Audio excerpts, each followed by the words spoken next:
Hey guys, it's the week that was again. It's Sunday the 29th? the 29th. Yep. I never know. It's gone very quickly. It has. We always seem to be here really quickly. Mm-hmm. So we've had some amazing adoptions. I said to you that we did have some coming up. So we had Archie go to his new home. We had little Colin. We had Biff. We had Ripley. We had Peaches and Reggie. But the piece of resistance is Alfie went today, and I think we're really excited about Alfie going, but also a little bit sad, aren't we? I'm very sad. I'm not a little bit sad. I'm very sad. Very sad. But we will have to say that we found an amazing home for Alfie. He's going to get a lot of love, and he's going to be introduced to some cattle, and we couldn't ask for a better home for Alfie, actually. So really excited about that. Going on from our exciting adoptions, we've also managed to get 10 dogs out of here for rescues. So yesterday, Don and I did a trip, and I think it was about an 8-9 hour round trip, but we got 10 dogs out yesterday, and we were very happy to tackle torrential weather to get them out, but we got 5 pups out, which was Spring, Sylvie, Hunter, Cruz and Finn, and we also got Poe, Kira and Shadow out, and they went to one rescue, and we got Bud and Boof out to another. So 10 dogs out to rescue is an amazing effort. So Don and I are on our way to Papa. As you can see, someone's a bit camera shy. So we're doing another rescue run. We've got 10 dogs on board. We've been up with the crack of dawn, so we had to meet the first rescuer quite early, and we've met one of their foster carers en route. Dawn's still covering her face, but anyway, it's terrible weather, as you can see, but it means getting the animals out. There's no whack of water coming down on the car. I suppose it's good. Everything's so dry. Right. This is Kate from Willow Tree, everybody. Hi, Kate. I'm gonna And hide. it is really raining. Cats and dogs. Cats and dogs, and definitely, as you can see, Puppy. Kate, and there's some big ones at the back. Kate's one of our rescues that takes all the big ones as well, which, you know, we struggle with rescue. So today, part of my job was to work side by side with rangers on, it's been a long-term project that we've been working on, a household that's got a lot of chicken and roosters in suburbia. So today was another day where I went out. You will see how I came back. I look stylish. I had a giggle, guys. I had things everywhere. Broken sticks, you know, the ones with the thistles. That was stuck in some weird places, I'm telling you. And also Deb also came along for the ride, so we'll show you some. But I'm going to show you some mums and babies that we got out.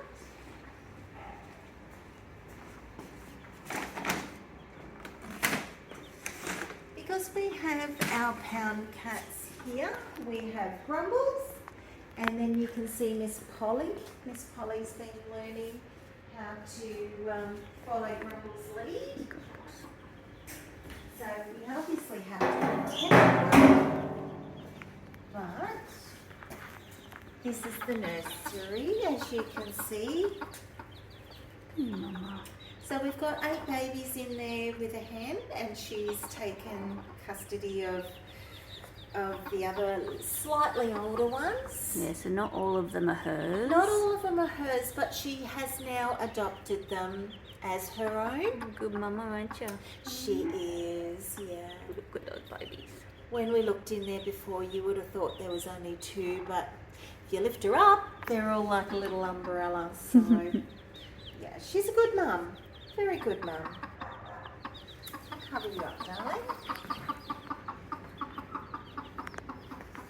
Good girl, baby girl. Okay, I'll make sure that no one gets a look in on you.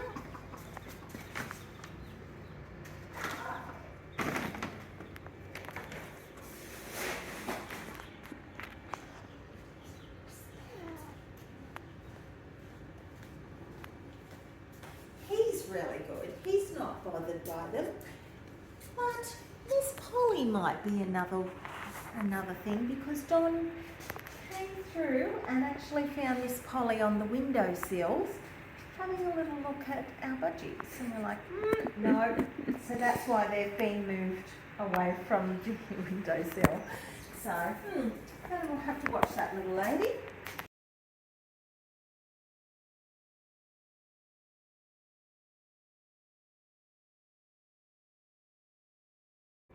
So during the week, I got to meet Dr. Carolyn Cook again.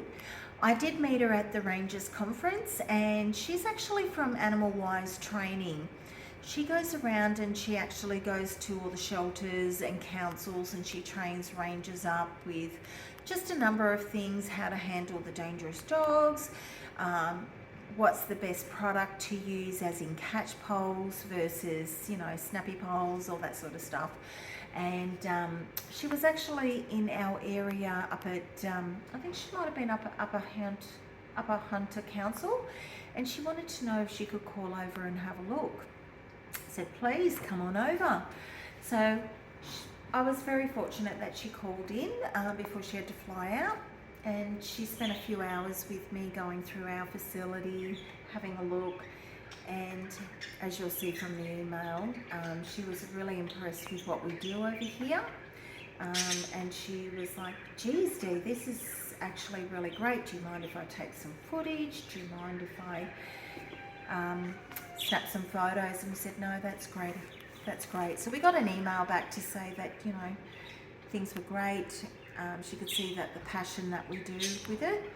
And one of the things that I've been following is some stories in America actually about some of those shelters have got some major problems. They've got people in charge of those shelters that they're just a number. Some of those animals were, you know, I saw some horrendous things, to be honest. I saw some photos of dogs laying in feces. I saw a photo of a deceased dog in the kennel. And there've been some major investigations into the people running those shelters. And one of the things that one of the guys said, you know, is why don't we have people in these shelters that have the passion to run these shelters? And just from my perspective, don't do this job if you don't have the passion, because these animals have already been let down. If you don't have the passion for this job, don't do it. Because we see everything. We see aggressive dogs come in and we think, what has made you this way? We see abused dogs that are shaking like leaves. We see such abuse cases, you know, and our heart reaches out to these animals and just think, what have you gone through? Why are you like this, you know? And that's one of the things that really draws us to the animals, and we want to help them.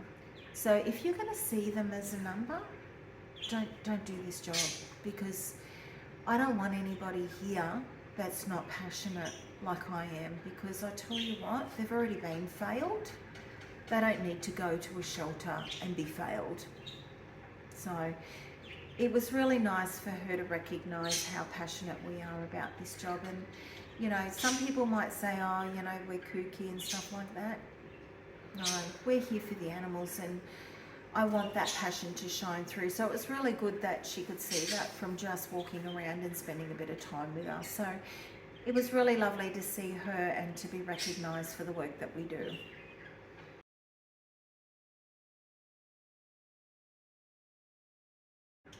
We love that people want to get behind us, and we're always looking for ways for people to support us. And I know that it seems like we're always asking for money, and yes, we are, but there's so much that we can do, that we want to do, but we just don't have the resources to do it. And so it was a really nice surprise when I got back from my trip yesterday to say, oh, by the way, Dee, there's a check on your desk from Talara Dog Training. They've donated $500 to your Rescue Me project. And I was just like, $500 is amazing. That is virtually covering 2 dogs that work to get out of here. So thank you so much, guys. We really appreciate it, and we are very blessed that you considered us for your end of year donation. Thank you.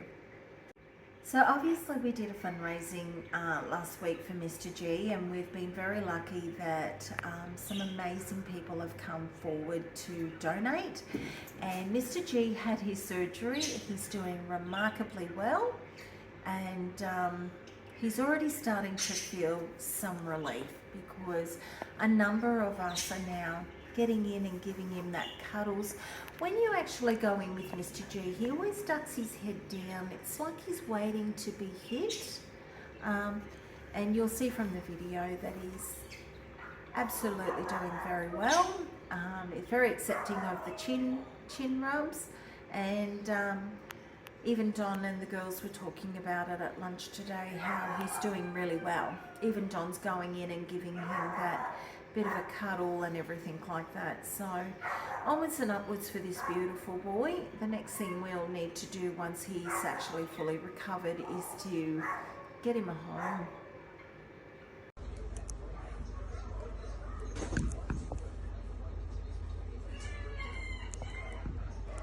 Oh, Mr. G, huh? Is that good? Is that good, bud?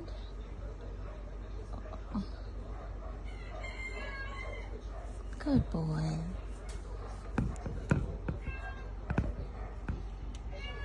Good boy, darling. Oh, that's good, isn't it? Hey? Hey? You're right in that corner where I'm just struggling to reach you, darling. Oh, good boy. Hey? Good boy. Hmm? Hey, you You're doing well after your op, aren't you, darling? Again, we've caught a number of people dumping their own dogs. I think the one that really sticks out for me is a dog called Bud. Now, Bud came in unmicrochipped, pretty skinny. Now, funny enough, the night before, I'd had some messages on Facebook to say, look, could you tell us where we can take a dog? It was a dog that belonged to my dad. He left it with a mate. Left it with a mate. The mate saying that the dog has to go.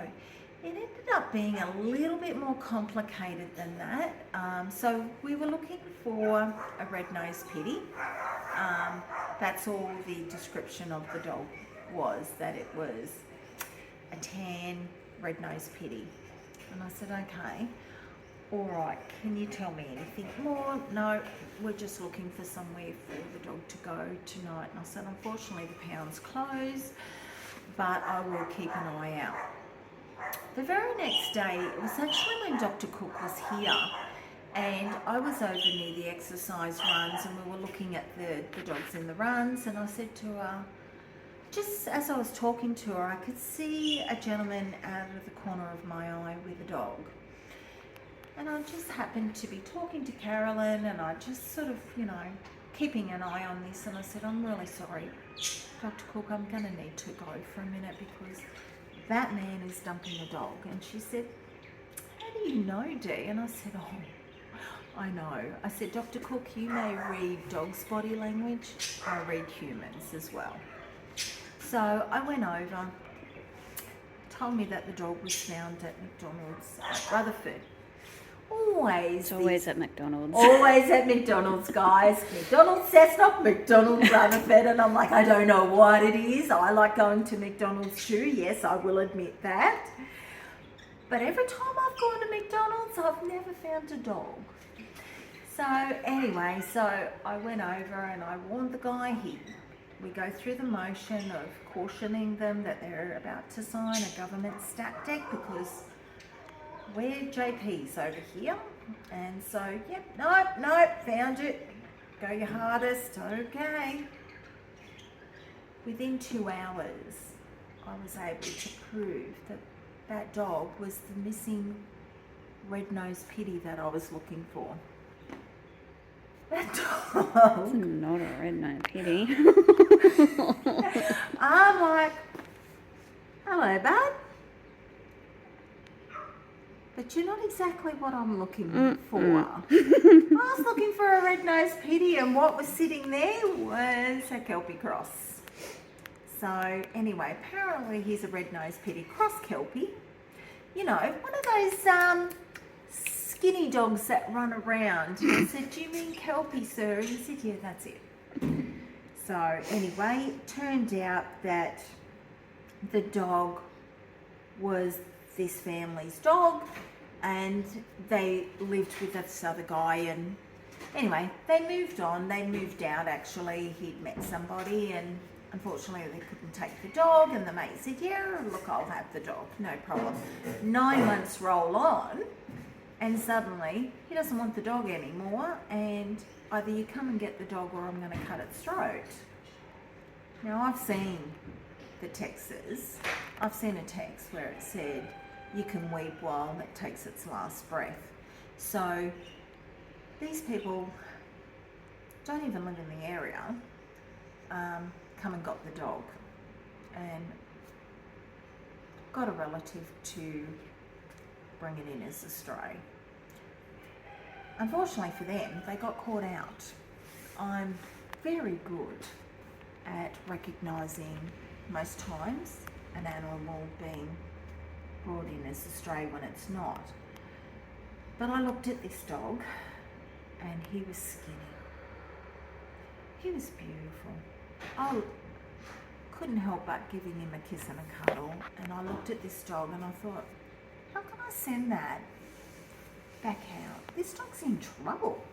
This dog needs a better life than what he's bloody well had. Sorry for swearing. Lucky it's only that. There's other stuff around here that may say the other word. Yeah, it's mild for me and Don. It really is. So anyway, I thought, hell, I need to do something for this dog. What can I do? We're at capacity. Our kennels are full.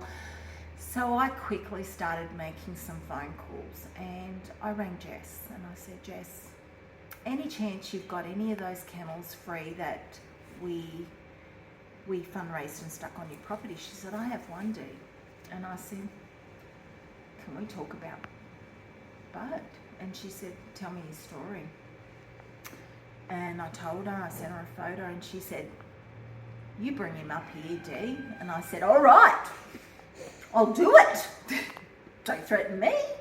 And the only problem with Jess at the moment, and sorry, it's not a problem, is that Jess is just a small rescue kicking off, and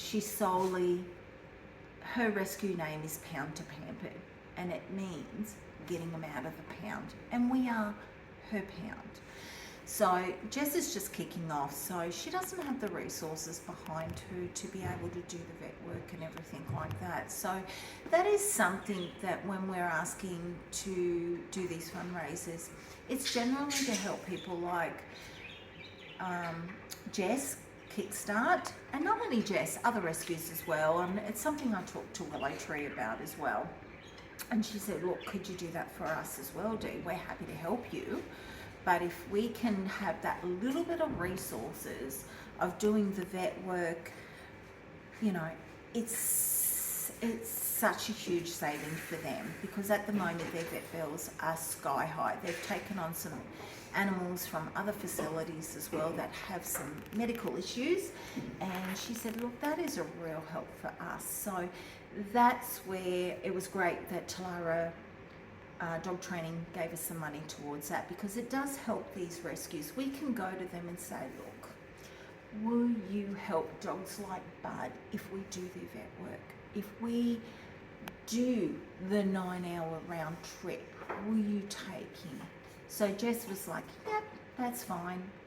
Do you think you can do the vet work? I said, things are a little bit tight for us at the moment, but sure. And then I had a thought. You want us to solve your problem. Will you contribute to the vet work? The guy was fabulous. He said, sure. How much are we talking? I said, a few $100s to get the vet work done. He said, yep, no worries, I'll pay for it. So we were able to take Bud on, and we were, thank God, Motto Farm is just an amazing vet. We rang them, explained the situation and said, look, any chance you can get Bud in to get desexed so that we can get him up the coast to a rescue. They said, bring him tomorrow. So it sort of just flowed from the moment they got caught out to surrendering him properly, paying the surrender fee to council, to, yep, I'm happy to contribute to the vet work if you can find him a place to go, because we don't really have anywhere for him to go. We're going to take him to RSPCA tomorrow. And I said, well, I can tell you guys, they're pretty full as well.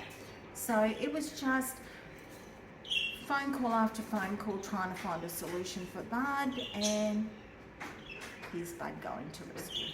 And this is Jess from Pound to Pampered, and she has taken our really skinny boy. You can see how skinny he is. And this is Bud. And Bud's just beautiful. Thank you, guys.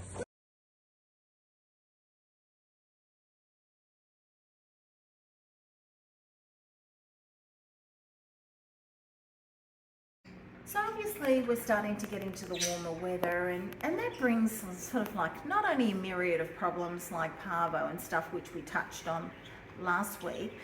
One of the things that we've started to see a great deal is magpies, and obviously breeding season for them, they start to swoop. We see a lot of magpies over here, and as far as I'm concerned, they're an animal in need, so I've started to feed them. And it's great. They don't swoop us, do they, Tani? No. No. Have to say, they love their food just as much as we do, and we've been giving Tani and I and Janine, we love this biscotti that we get from Costco. It's an almond biscotti. So we tend to fight over the ones with the nuts in it. No, I like the ones with no nuts. You guys can fight over the nuts. So when I open up and I think, Are you giving away my biscuits, Dee? I may have. Oh my God. Okay. Keep going. It's fine. It's fine. Keep going. I've been sharing them with the magpies. Janine and I are like, there's no nuts in those ones. Let's we can sacrifice those. I see how it is. It's cool. I'm crying behind the camera, guys. It's fine. So I give the ones without the nuts. Sorry, Tani. Yep. It's just the way it is, Bud. They need to eat. They really do need to have their share. So here's one of the... That's fine. Here's one of the magpies with one of the ones that Tani would normally eat. It's called sacrifice, mate. It's true. Okay.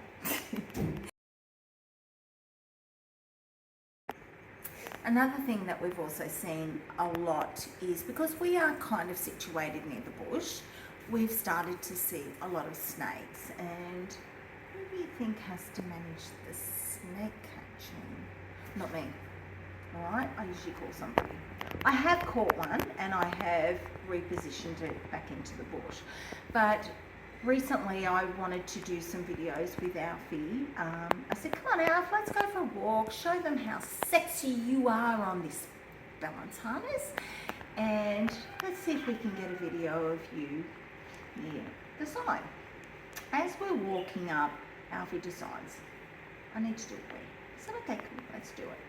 Out of nowhere, Alfie just yanks me flying. I didn't actually understand that Alfred spotted a snake near me, a red-bellied black. It was big too. It was huge, and Alf pulled me away from that snake. Bloody bless you, my little mate, because me and snakes, we don't go very well. So if you see the photo at the end, it is the snake. So by the time Alfie alerted to me, I just saw this giant fat, and I don't want to know why it's fat, slithering off. And I tell you, I actually shuddered to myself, and I was very grateful that he was alert to that, because me and snakes, no. And then it's like, Alfie's like, come on, let's go. I'm like, no, Alfie, we're going this way. So, yeah, thank God he's so alert. Love those big ears. This is Alfie on a walk. He's wearing the balance harness. He's not pulling. He's actually been really, really good. He's enjoying it.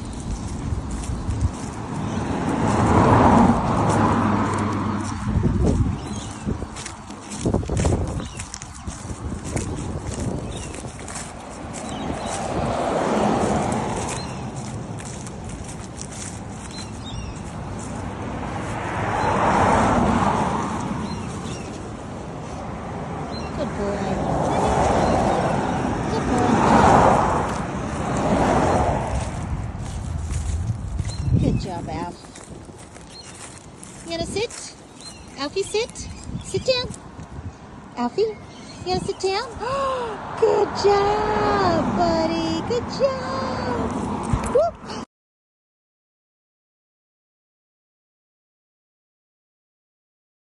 So that's virtually our week that was, and I know that Honey usually likes us to, she pulls me up and says, okay Dee, it's time for the sad, frustrating and happy moments, and now we're always going to finish up on a happy moment. Yeah, we made that mistake the first time going sad last. We did, yes, but we've learned from that.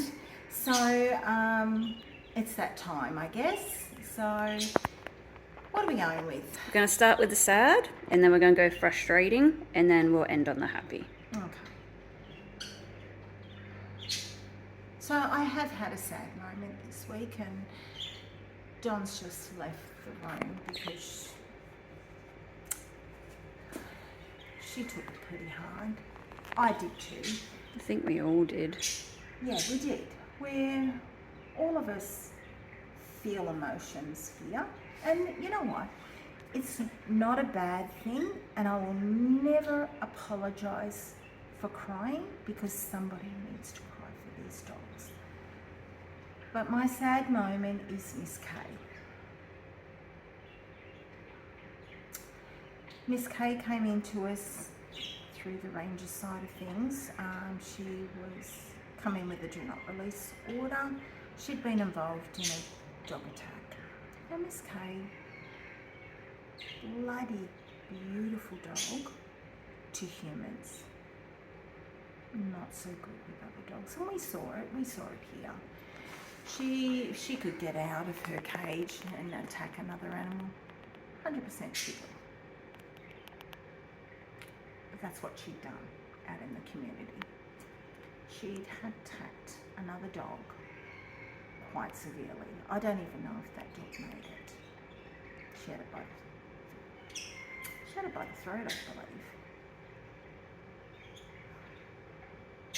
With any dog attacks, the owners are given an opportunity to comply with legislation, especially when they've been deemed dangerous. And unfortunately, Miss Kay was deemed. She had pending orders.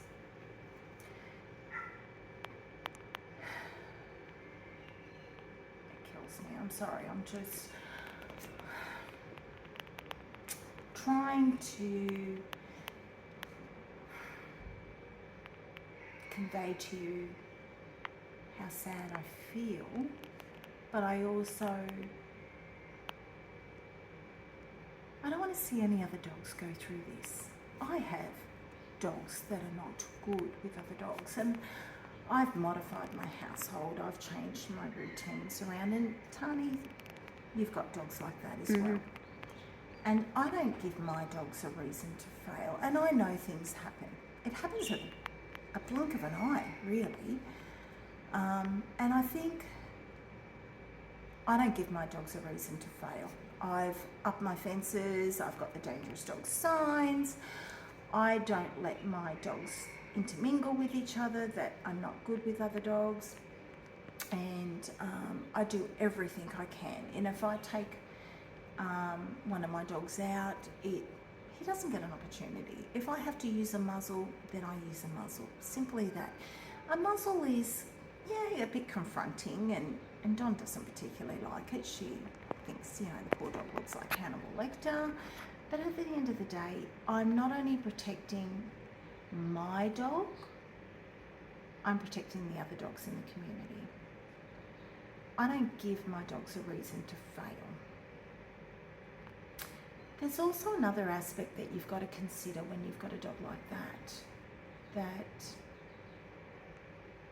if something does happen and orders go on to a dog, you are given an opportunity to comply. But there are some situations where you can't comply. If you're in Department of Housing, you have to choose. You have to make a decision whether or not you choose a roof over your head or the life of the dog. Because Department of Housing won't let you go through and have a dog that's been deemed dangerous. You have a lot to comply with. You have to have an enclosure. It has to be bolted down onto concrete, and a lot of those housing and even private rentals, they won't allow you to do it. So it's really imperative that you think about the dog that you've got, what damage they can do. And I mean, any dog can do damage, really. But if you've got a dog that is very, very dog aggressive, it's really about ensuring that that dog is protected, so it can't be in that situation that you can't take back. And it may even mean that you may have to make a hard decision.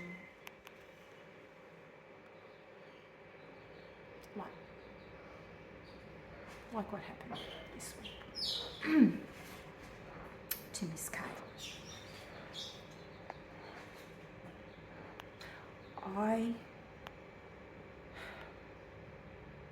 I've got a rule, and that rule is non-negotiable.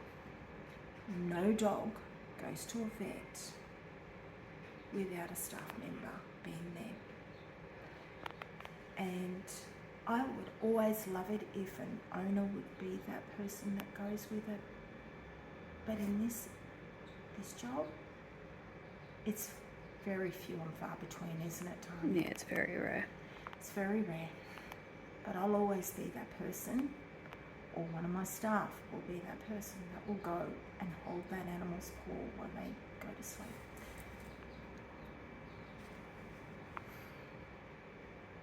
Dot and I had to do that this week.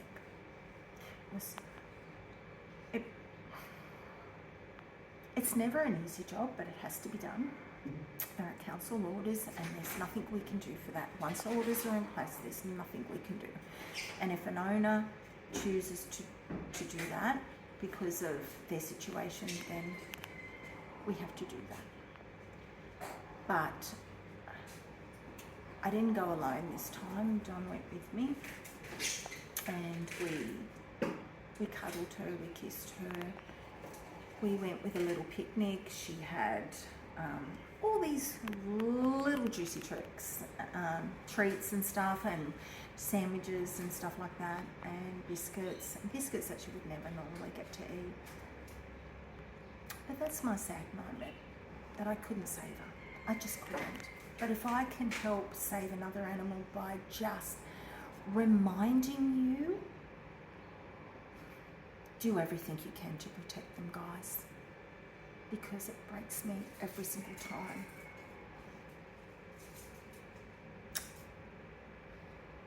And I just don't want to keep going through this when it's so easily avoidable.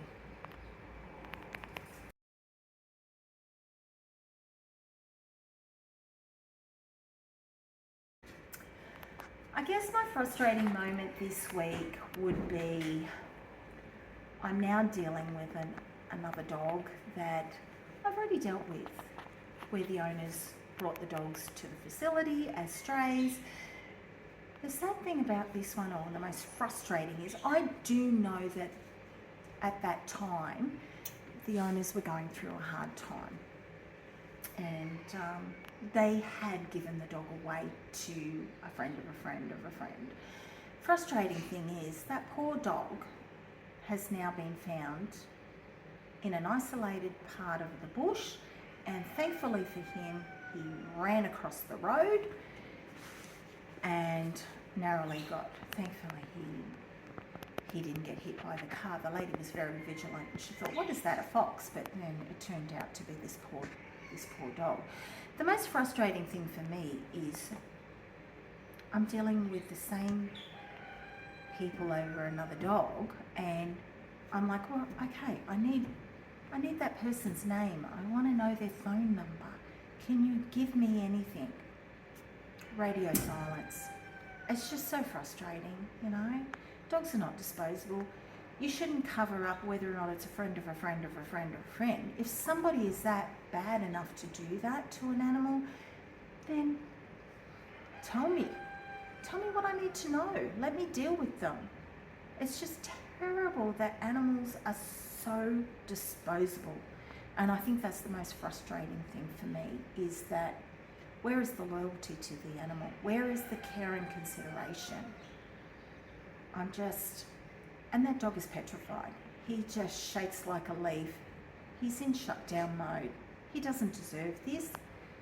And I won't rest until I get the information, to be honest. It's just frustrating that, why can't you give that to me? Ugh.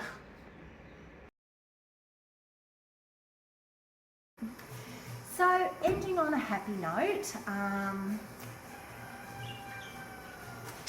I think there's two things that I can think of off the top of my head. The first one is that I had my council meeting with both councils, and I was very happy to report that return to owner rates were very high last month. And I think overall there was only 2 animals out of the whole month that I couldn't get home, or I couldn't work out where they'd come from, what their story was. That's pretty good. So our return to owner rates and the solutions were quite high, up in the high 90s. So 2 animals I couldn't track, but you know, I'm really happy with that. It's great to see that we've been able to get such high return to owner rates. The other one that I'm really happy about is we had the girls from the Newcastle Permanent Building Society contact us, and they contacted us and said, look, you know, we'd love to send some of our crew out to you to do some, like spend the day with you guys and volunteer our time with you. Would you be happy to have us? We said we'd love it. So the girls came out and they walked the dogs. They just volunteered around the shelter. They were here for the whole day. And they even brought us some donations of some items where they all chipped in and saw what we had on our Wednesday wish list and put it together. And it's really nice that big corporations want to support us as well, so send their staff out to volunteer out in the community. You often hear a lot of them say, you know, we are your bank, we are for your community, and that's generally all you ever see. But it was really nice that they actually do care and want to come out into the shelters and help where they can. So we're pretty blessed. So I'm really happy about that.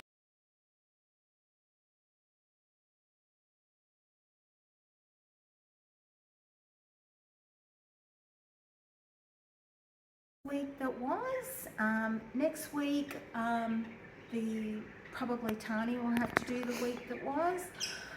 I haven't been feeling very great lately, and so next week I've got to have an infusion done, and then Don's going to take me away for a few days to have a bit of a break. So next week, the person behind the camera will be in front of the camera. If you can see the faces she's making right now, very rude. It'll probably just be a written one, guys, let's be real. But anyway, that's the week that was. So thanks again for tuning in on another week, and I'll see you when I get back. See ya.